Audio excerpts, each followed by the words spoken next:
नमस्कार दोस्तों, स्वागत है आप सभी का हमारे YouTube channel UPSC PCS with Sonam में। और स्वागत है आप सभी का आज के अनलिमिटेड एमसीक्यू प्रेप के सेशन में। यह सेशन खास तौर पे तैयार किया गया है यूपीएससी, बीपीएससी और सभी स्टेट पीसीएस एग्ज़ाम और वनडे एग्ज़ाम के लिए।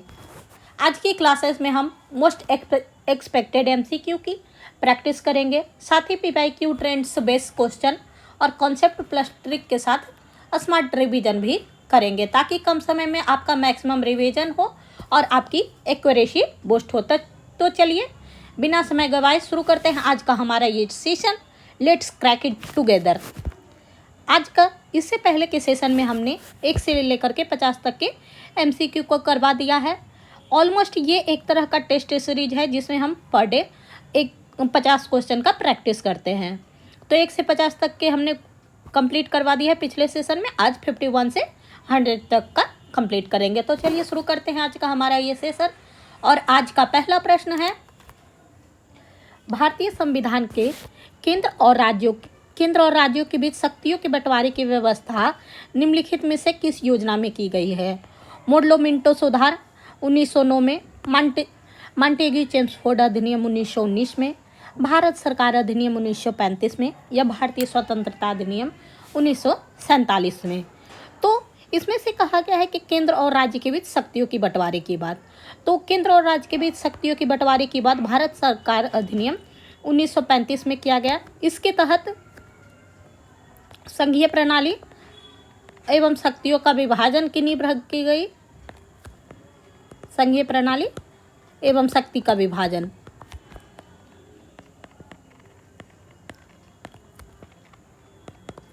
शक्ति का विभाजन किया गया और 7वीं अनुसूची में विस्तार से शामिल किया गया। और इसमें तीन सूचियां जोड़ी गई, संघ सूची, राज्य सूची और समवर्ती सूची।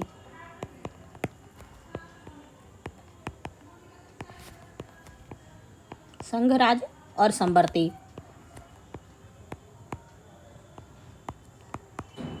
नेक्स्ट क्वेश्चन है, निम्नलिखित उद्देश्यों में से कौन सा एक उद्देश्य भारत के संविधान की उद्देशिका में सन्निविष्ट नहीं है? विचार की स्वतंत्रता, आर्थिक स्वतंत्रता, अभिव्यक्ति की स्वतंत्रता या विश्वास की स्वतंत्रता। तो इसमें से हमारे संविधान में आर्थिक स्वतंत्रता को सन्निविष्ट नहीं किया गया है। इसके साथ ही हमारे संविधान में 5 प्रकार के स्वतंत्रताओं का उल्लेख है, जिसमें विचार की स्वतंत्रता, अभिव्यक्ति की स्वतंत्रता, विश्वास की स्वतंत्रता, आस्था की स्वतंत्रता, चौथे नंबर पे आस्था की स्वतंत्रता और 5वां है उपासना की स्वतंत्रता। भारत में मताधिकार और निर्वाचित होने का अधिकार मूल अधिकार है, नैसर्गिक अधिकार है, संवैधानिक अधिकार है या इनमें से कोई नहीं? तो भारत में मताधिकार और निर्वाचित होने का अधिकार संवैधानिक अधिकार है। यह अधिकार आर्टिकल 326 के तहत दिया गया है। वहीं 61वें संविधान संशोधन द्वारा 61वां संविधान संशोधन द्वारा 21 वर्ष को घटा करके 18 वर्ष कर दिया गया। हमारे देश में सार्वभौमिक मताधिकार है, जिसका अर्थ है कि 18 वर्ष से अधिक आयु के कोई भी भारतीय नागरिक, चाहे उसका जाति, धर्म, लिंग या संप्रदाय कुछ भी हो, वह वोट दे सकता है। स्थानीय स्वशासन की सर्वोत्तम व्याख्या की जा सकती है। वह एक प्रयोग है संघवाद का, लोकतांत्रिक विकेंद्रीकरण का, प्रशासकीय प्रत्यायोजन का या प्रत्यक्ष लोकतंत्र का। तो इसमें से पूछा गया है कि स्थानीय लोकतंत्र की सर्वोत्तम व्याख्या है। तो स्थानीय लोकतंत्र की सबसे सर्वोत्तम व्याख्या है लोकतांत्रिक विकेंद्रीकरण का। स्थानीय स्वशासन जो इसकी लोकतांत्रिक विकेंद्रीकरण की एक प्रयोग है। भारत के संविधान का कौन सा अनुच्छेद अपने पसंद के व्यक्ति से विवाह करने के किसी व्यक्ति के अधिकार को संरक्षण देता है? अनुच्छेद 19, अनुच्छेद 21, अनुच्छेद 25, अनुच्छेद 29। तो इसका सही जवाब है अपने पसंद के व्यक्ति से विवाह करने का अधिकार का संरक्षण आर्टिकल 21 के तहत दिया गया है और यह मौलिक अधिकार का हिस्सा है और इसके जिसमें गरिमा, गोपनीयता और व्यक्तिगत स्वतंत्रता आदि को भी आर्टिकल 21 में शामिल किया गया है। भारत के संविधान की किस अनुसूची के अधीन जनजातीय भूमि का खनन के लिए निजी पक्षकारों को अंतरण अकृत और शून्य घोषित किया जा सकता है? तीसरी अनुसूची, 5वीं अनुसूची, 9वीं अनुसूची या 12वीं अनुसूची? तो इसका सही जवाब है ऑप्शन बी, 5वीं अनुसूची के तहत जनजातीय भूमि का खनन के लिए निजी पक्षकारों को अंतरण या अकृत और शून्य घोषित किया जा सकता है। यह प्रावधान आदिवासी समुदाय को उनकी भूमि से विस्थापन होने से बचाने और उनके भूमि के संसाधनों पर उनके अधिकारों को सुनिश्चित करने के लिए किया गया है। नेक्स्ट है, निम्नलिखित में से कौन सी समिति केवल निचले सदन के सदस्य होते हैं? आश्वासन समिति, प्रत्यायोजित विधायन समिति, लोक उपक्रम समिति या प्राक्कलन समिति? तो इसका सही जवाब है ऑप्शन डी, प्राक्कलन समिति। यहाँ पे निचले सदन अर्थात तो लोकसभा की बातें की गई हैं। तो प्राक्कलन समिति संसद का एकमात्र वित्तीय समिति है जिसमें केवल लोकसभा के सदस्य होते हैं और इसमें कुल 30 सदस्य होते हैं।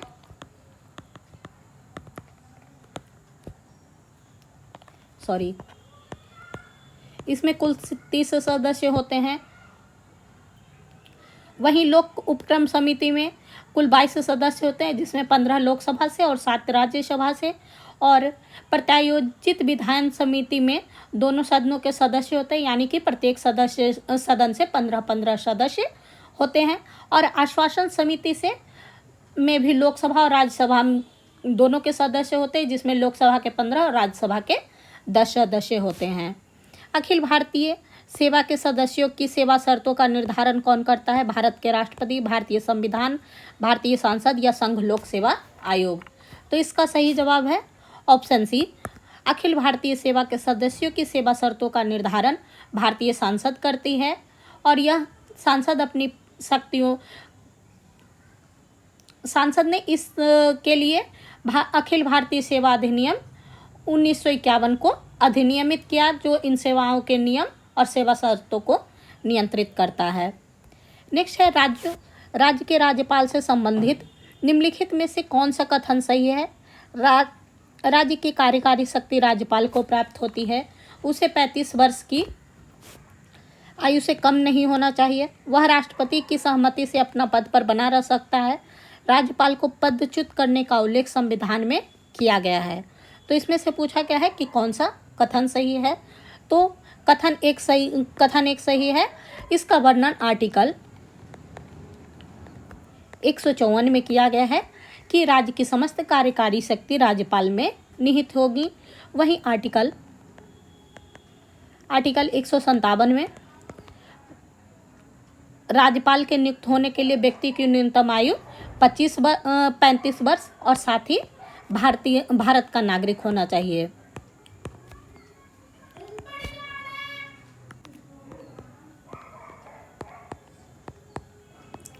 वह राष्ट्रपति की सहमति से अपने पद पर बना रह सकता है। तो आर्टिकल 156(1) में राज्यपाल राष्ट्रपति के प्रसाद पर्यंत अपना पद धारण करेगा। वहीं राज्यपाल की नियुक्ति राष्ट्रपति द्वारा की जाती है और उन्हें हटाने का अधिकार भी राष्ट्रपति के पास होता है, जो केंद्रीय मंत्रिमंडल के मंत्रिपरिषद की सलाह पर कार्य करते हैं। लेकिन भारत के संविधान में राज्यपाल को हटाने का कोई विशेष या स्पष्ट प्रावधान का उल्लेख नहीं किया गया है, इसलिए कथन 4 गलत है और इसका सही जवाब होगा ऑप्शन बी। नेक्स्ट क्वेश्चन है, नियंत्रक एवं महालेखा परीक्षक के संबंध में निम्नलिखित में से कौन से कथन सही हैं?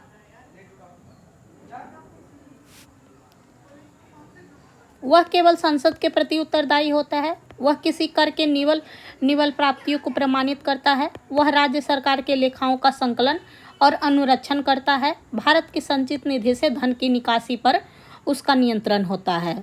तो इसमें से पूछा क्या है कि सीएजी के बारे में कौन सा कथन सही है। तो सीएजी संविधान के आर्टिकल 279 के अनुसार किसी भी कर या शुल्क की शुद्ध आय को प्रमाणित करता है। वह राज्य की लेखाओं का भी परीक्षण कर लेखाओं का संकलन और अनुरक्षण करते हैं और साथ ही वह केवल सांसद के प्रति मुख्य रूप से उत्तरदायी होते हैं। तो अगर हम अपना ऑप्शन एलिमिनेट करना चाहेंगे तो हमारा स्टेटमेंट एक सही है, इसलिए हमारा ऑप्शन ए और डी एलिमिनेट होता है। और साथ ही भारत की संचित निधि से धन निकासी के लिए उसका नियंत्रण आवश्यक होता है। तो यह गलत है कि भारत की संचित निधि से धन निकासी के लिए सीएजी का कंट्रोल नहीं होता है, इसलिए कथन 4 गलत है। तो हमारा सही जवाब है 1, 2 और 3। नेक्स्ट क्वेश्चन है, शुद्ध घरेलू उत्पाद प्राप्त होता है सकल घरेलू उत्पाद में मूल्यह्रास को जोड़कर, शुद्ध राष्ट्रीय उत्पाद में मूल्यह्रास को घटाकर, सकल घरेलू उत्पाद में मूल्यह्रास को घटाकर या शुद्ध राष्ट्रीय उत्पाद में मूल्यह्रास को जोड़कर। तो इसमें से इसका सही जवाब है शुद्ध घरेलू उत्पाद प्राप्त किया जाता है सकल घरेलू उत्पाद में मूल्यह्रास को घटाकर, यानी कि जीडीपी माइनस मूल्यह्रास। और यह एक देश की सीमा के भीतर उत्पादित अंतिम वस्तुओं और सेवाओं का शुद्ध मौद्रिक मूल्य है, जो मशीनरी और पूंजीगत संपत्तियों के टूट फूट को समायोजित करता है। सैद्धांतिक रूप से यदि आर्थिक विकास की कल्पना की जाती है तो इनमें से किसे साधारणतः शामिल नहीं किया जाता है। सकल घरेलू उत्पाद में वृद्धि, विश्व बैंक से वित्तीय सहायता में वृद्धि, सकल राष्ट्रीय उत्पाद में वृद्धि या प्रति व्यक्ति सकल राष्ट्रीय उत्पाद में वृद्धि। तो इसमें से पूछा गया है कि आर्थिक विकास में किसको शामिल नहीं किया जाता है। तो आर्थिक विकास में विश्व बैंक से वित्तीय सहायता प्राप्त को शामिल नहीं किया जाता है।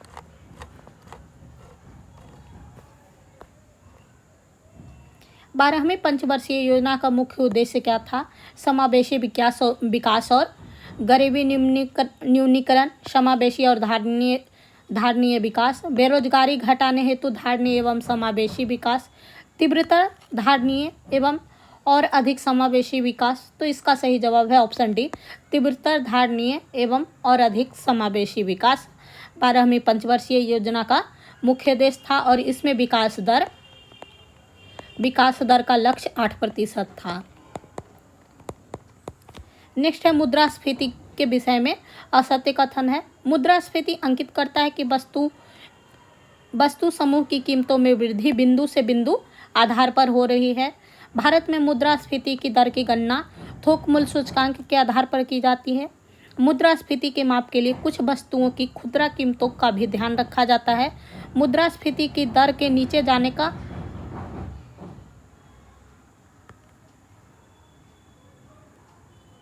तात्पर्य है कीमतों का घटना नहीं है।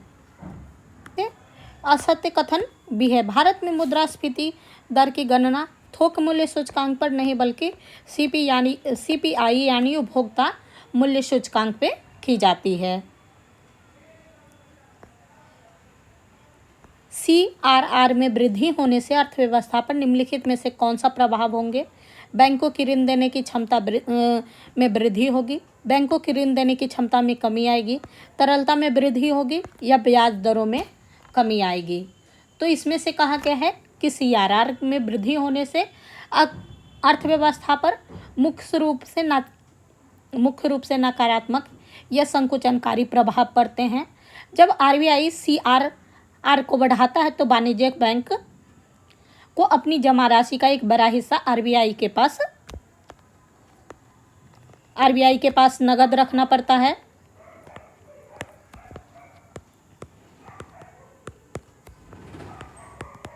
जिससे उनके पास ऋण देने के लिए उपलब्ध पैसा कम हो जाता है। तो इसका सही जवाब है ऋण देने की क्षमता में कमी आएगा, क्योंकि अगर बैंकों के पास लिक्विडिटी कम होगा तो वो ये लोन भी कम देंगे। निम्नलिखित में से कौन सा राष्ट्रीय बागवानी मिशन का उद्देश्य नहीं है? बागवानी क्षेत्र की समग्र वृद्धि करना, किसानों की आय में वृद्धि करना, या पोस्ट हार्वेस्ट मैनेजमेंट करना, या मानव संसाधन विकास करना। तो इसमें से पूछा गया है राष्ट्रीय बागवानी मिशन का उद्देश्य नहीं है। तो इसका सही जवाब है कि मानव संसाधन का विकास करना राष्ट्रीय बागवानी मिशन का उद्देश्य नहीं है। राष्ट्रीय बागवानी मिशन का मुख्य उद्देश्य बागवानी क्षेत्रों का समग्र एवं संतुलित विकास करना, जिसके अंतर्गत फल, सब्जी, फूल, मसाले आदि का उत्पादन और उत्पादकता को बढ़ावा देना है।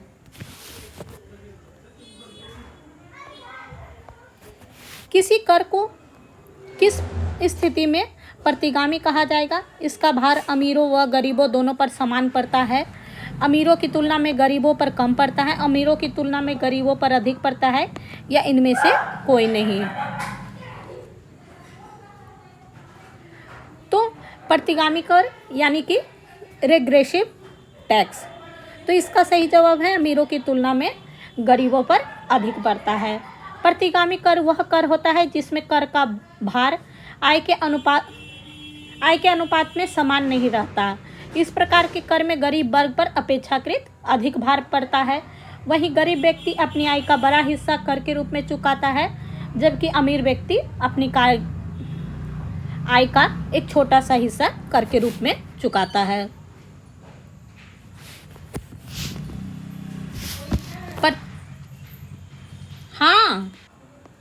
प्रत्यक्ष कर की स्थिति में करापात और कराधान होता है।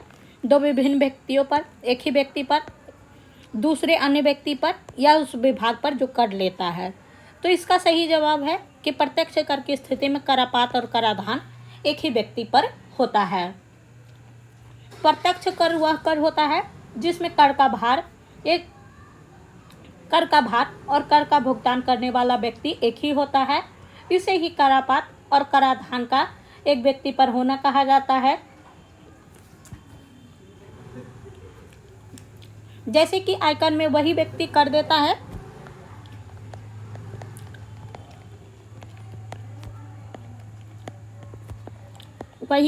है जिस पर कर लगा होता है।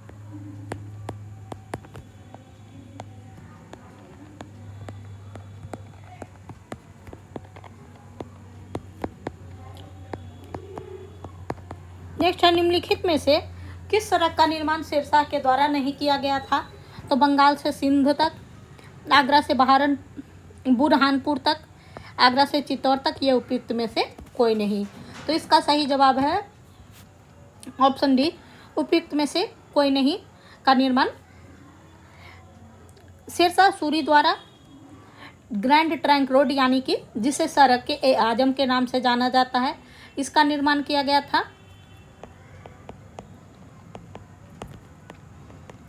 ग्रैंड ट्रंक रोड, और यह बंगाल से लेकर के बंगाल से दिल्ली, लाहौर होते हुए सिंध तक जाती थी।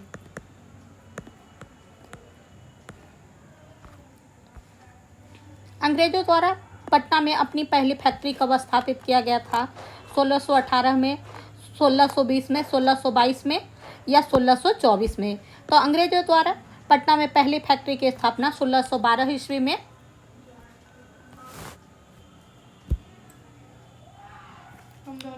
बिहार के वे कौन से जिले हैं जिनमें 2001 और 2011 में ग्रामीण महिला साक्षरता दर सबसे कम थी? किशनगंज, मधेपुरा, सुपौल, सहरसा, सुपौल, मधेपुरा, किशनगंज, सहरसा। तो इसका सही जवाब है ऑप्शन डी, किशनगंज और सहरसा। किशनगंज में महिला साक्षरता दर 31.02, वहीं सहरसा में महिला साक्षरता दर 41.68% था। नेक्स्ट है, कौन सा बौद्ध ग्रंथ गुप्तों के अधीन बिहार के राजनीतिक इतिहास पर प्रकाश डालता है? दीपवंश, महावंश, आर्य मंजूश्री, मूलकल्प और विनय पिटक। तो इसका सही जवाब है ऑप्शन सी आर्य मंजूश्री मूलकल्प। बौद्ध गुप्तों के अधीन भारत के राजनीतिक इतिहास पर प्रकाश डालता है। इसमें गुप्त सम्राट और उनके शासनकाल के बारे में विस्तृत जानकारी है। वही दीपवंश और महावंश से श्रीलंका के इतिहास की जानकारी प्राप्त होती है और विनय पिटक से बौद्ध धर्म के नियम के बारे में जानकारी प्राप्त होती है। वैशाली में आयोजित द्वितीय बौद्ध संगीति की अध्यक्षता निम्नलिखित में से किसके द्वारा की गई? महाकश्यप, मोगलीपुत्तिस, सावकामी या वासुमित्र। तो इसका सही जवाब है द्वितीय बौद्ध संगीति की अध्यक्षता सावकामी द्वारा की गई थी। तो इसका सही जवाब है ऑप्शन सी। और द्वितीय बौद्ध संगीति का आयोजन 383 ईसा पूर्व वैशाली में किया गया था, कालाशोक के शासनकाल में।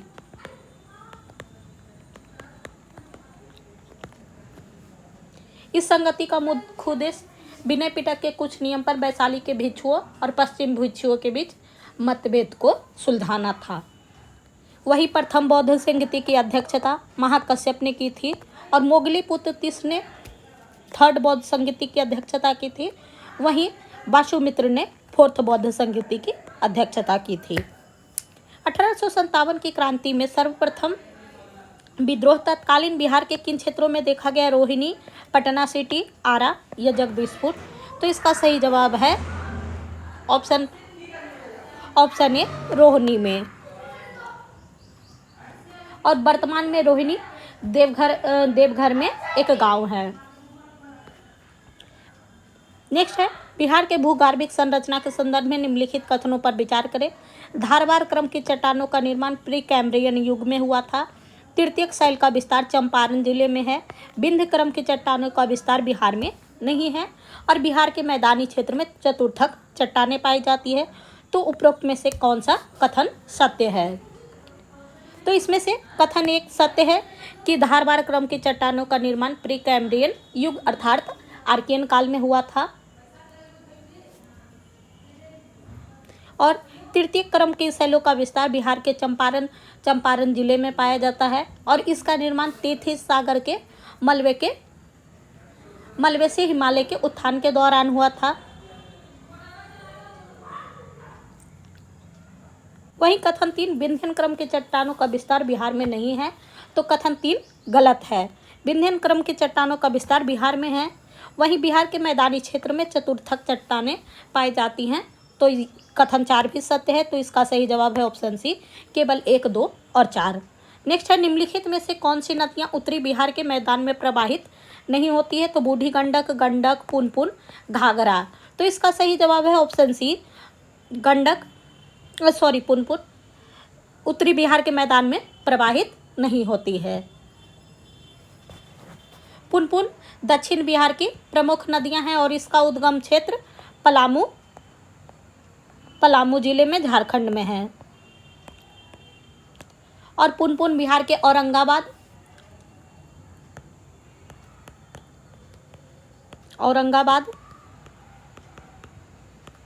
गया, पटना जिले से होकर उत्तर पूर्व दिशा में पटना से होते हुए फतुहा के समीप गंगा में मिल जाती है। बिहार के तुर्क शासन का वास्तविक संस्थापक कौन था? मलिक हुसैनुद्दीन, इब्र बख्तियार खिलजी, इब्राहिम या दरिया खान नुहानी।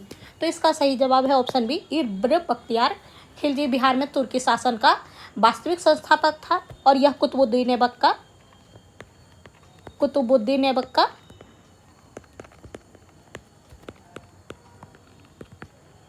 सेनापति था।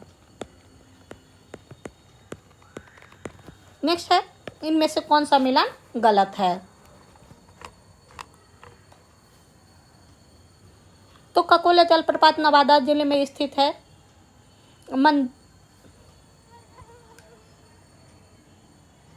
मंझार जलप्रपात यह नालंदा में नहीं बल्कि रोहतास में है। इसलिए इसका सही जवाब हो जाएगा ऑप्शन बी। नेक्स्ट क्वेश्चन है, बिहार की भौगोलिक संरचना चट्टान प्रणालियों से बनी है। तो इसका सूची 1 के साथ सूची 2 का मिलान करना है। तो धारवाड़ क्रम की चट्टानें, यह दक्षिण पूर्वी बिहार जैसे मुंगेर, धारवाड़ क्रम की चट्टानों का संबंध मुंगेर, जमुई, नवादा, अभ्रक के नीचे पाए जाते हैं। तो अगर हम ऐसे ऑप्शन में ही देखेंगे तो हमारा 2 ऑप्शन ए और बी एलिमिनेट हो जाएगा। उसके बाद है विंध्यन क्रम की चट्टानें। विंध्यन क्रम की चट्टानें मुख्य रूप से दक्षिण पश्चिम बिहार, कैमूर एवं सोन नदी घाटी, रोहतास में है। तो बी का 4। वहीं टर्सरी क्रम की चट्टानें हिमालय, बिहार के हिमालय तराई क्षेत्र में मुख्यतः पश्चिमी चंपारण में पाया जाता है। वहीं क्वांटनरी यानी चतुर्थक क्रम की चट्टानें गंगा के मैदान में है। तो इसका सही जवाब है ऑप्शन सी। नेक्स्ट है, बिहार का निम्नलिखित में से कौन सा जिला जो नेपाल एवं पश्चिम बंगाल दोनों के साथ सीमा साझा करता है? किशनगंज, कटिहार, पूर्णिया, अररिया। तो इसका सही जवाब है ऑप्शन ए किशनगंज। बिहार के कुल 7 जिले नेपाल के साथ सीमा साझा करते हैं, जिसमें है पश्चिमी चंपारण, पूर्वी चंपारण, सीतामढ़ी, मधुबनी, सुपौल, अररिया और किशनगंज।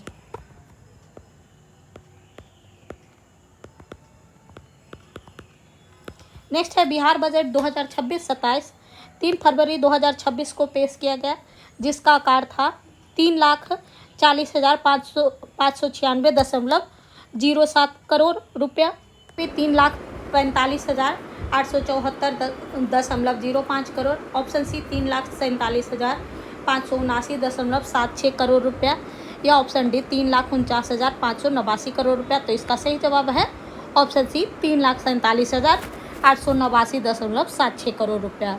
नेक्स्ट है, आर्थिक सर्वेक्षण 2025-26 के अनुसार वित्त वर्ष 2026 के लिए अनुपातिक वास्तविक जीडीपी वृद्धि दर क्या है? 7.4%, 6.9%, 8% या 7.2%। तो इसका सही जवाब है वास्तविक जीडीपी वृद्धि दर है 7.4%। बिहार राज्य के गठन खाली स्थान वर्षगांठ मनाने के लिए 22 मार्च 2025 को बिहार दिवस मनाया गया। तो बिहार राज्य का 2025 में कौन सी वर्षगांठ मनाई गई? तो बिहार राज्य दिवस का 113वीं वर्षगांठ मनाई गई 2013 में। मूल रूप से बिहार राज्य की स्थापना 22 मार्च 1912 को हुआ था और 2025 का थीम था उन्नत बिहार, विकसित बिहार।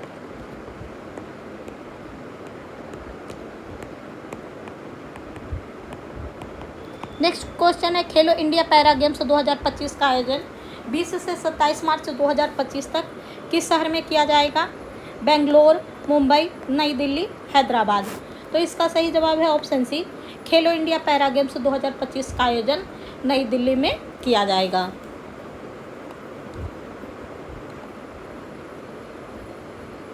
फातिमा वॉश ने 74वां मिस यूनिवर्स का खिताब जीता। वह किस देश का प्रतिनिधित्व करती है? मैक्सिको, वेनेजुएला, कोलंबिया या ब्राज़ील। तो इसका सही जवाब है फातिमा वॉश ने 74वां मिस यूनिवर्स का खिताब जीता है और वह है मैक्सिको से। 10वें ICC T20 विश्व कप 2026 में बांग्लादेश की जगह कौन सा देश ने भाग लिया? स्कॉटलैंड, नेपाल, UAE या USA। तो इसका सही जवाब है ऑप्शन ए, स्कॉटलैंड ने बांग्लादेश की जगह लिया। वहीं T20 विश्व कप का आयोजन भारत और श्रीलंका में किया गया।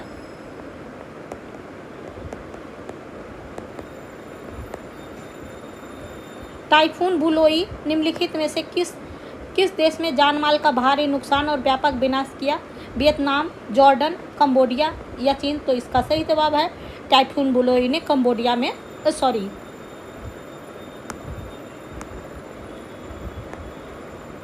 वियतनाम में, इसकी वजह से वियतनाम को व्यापक नुकसान हुआ था। अमेरिकी राष्ट्रपति डोनाल्ड ट्रंप ने बगराम एयरबेस पर फिर से कब्जा करने के लिए गोली लगाई और यह एयरबेस निम्नलिखित में किस देश से संबंधित है? सीरिया, ईरान, तजाकिस्तान या अफगानिस्तान? तो इसका सही जवाब है बगराम एयरबेस का संबंध अफगानिस्तान से है। इसका सही जवाब है ऑप्शन डी। नेक्स्ट है सूची 1 का सूची 2 के साथ मिलान करना है। तो इसमें से पूछा गया है संस्था और इसके नियुक्तिकर्ता। तो IMF के कार्यकारी निदेशक हैं उर्जित पटेल। तो अगर हम ऐसे ऑप्शन पर जाएं तो डायरेक्टली हमारा सही जवाब होगा ऑप्शन डी। थाईलैंड के राष्ट्रपति है अनुतिन चार्नविराकुल। फ्रांस के प्रधानमंत्री है सेबेस्टियन लुकोनोई। वहीं ACC के अध्यक्ष है मोहसिन नकवी। नेक्स्ट क्वेश्चन है निम्नलिखित में से कौन सा associated chambers of commerce and industry of India के नए अध्यक्ष का पदभार ग्रहण किया है? तो नाहिद शाह, संजय कपूर, निर्मल मिंडा या अमिताभ चौधरी? तो इसका सही जवाब है ऑप्शन सी, निर्मल मिंडा। निम्नलिखित में से किस संगठन ने ईरान को इस्लामिक रिवोल्यूशनरी गार्ड कॉर्प्स को आतंकी घोषित किया? यूरोपीय यूनियन ने, G7 ने, संयुक्त राष्ट्र संघ ने या नाटो ने? तो इसका सही जवाब है यूरोपीय यूनियन ने। हाल ही में मुख्यमंत्री एतिकोलो दूतीपात योजना किस राज्य में लॉन्च किया? त्रिपुरा, अरुणाचल प्रदेश, असम या मेघालय? तो एतिकोलो दूतीपात योजना असम राज्य से संबंधित है। भारतीय सेना के पहले सशस्त्र हेलीकॉप्टर रुद्र को उड़ाने वाली पहली महिला पायलट कौन बनी है? आस्था शर्मा, हंसजा शर्मा, यशस्वी शर्मा या इनमें से कोई नहीं? तो पहले सशस्त्र हेलीकॉप्टर रुद्र को उड़ाने वाली पहली महिला पायलट है हंसजा शर्मा। भारत ने किस राज्य के जीवित जल पुलों को 2026-27 की यूनेस्को की विश्व धरोहर सूची में शामिल करने के लिए नामांकित किया है? मेघालय, असम, केरल, मिजोरम? तो इसका सही जवाब है मेघालय में।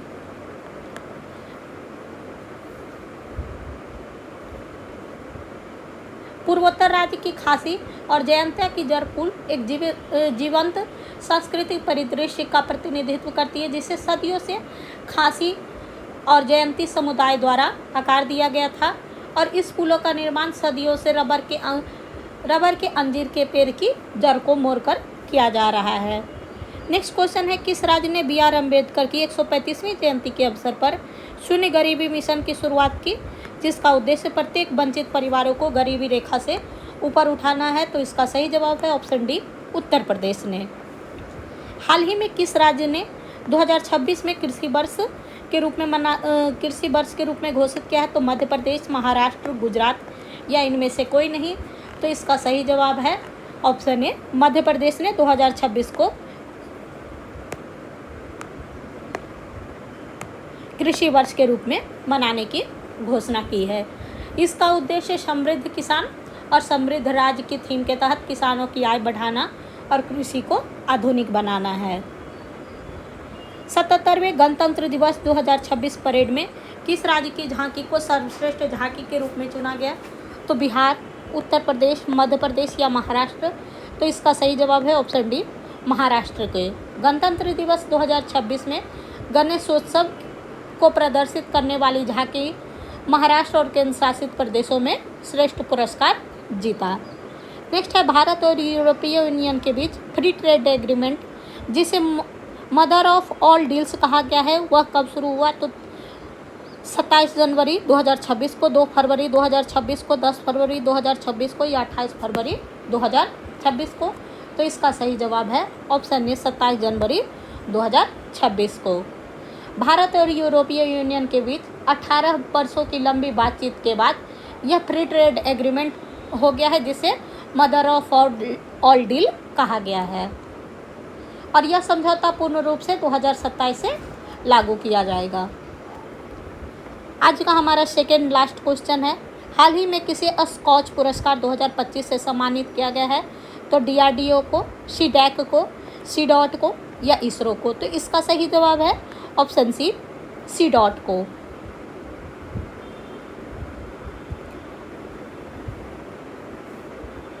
नेक्स्ट है आज का आखिरी सवाल है, भारत द्वारा 18वें ब्रिक्स शिखर सम्मेलन 2026 की अध्यक्षता हेतु निम्नलिखित में से कौन सा थीम निर्धारित है? लचीलापन, नवाचार, सहयोग और स्थिरता के लिए निर्माण, नवाचार और सहयोग, एक पृथ्वी, एक परिवार और एक विश्व, लचीलापन के साथ स्थिरता। तो इसका सही जवाब है ऑप्शन ए, लचीलापन, नवाचार और स्थिरता।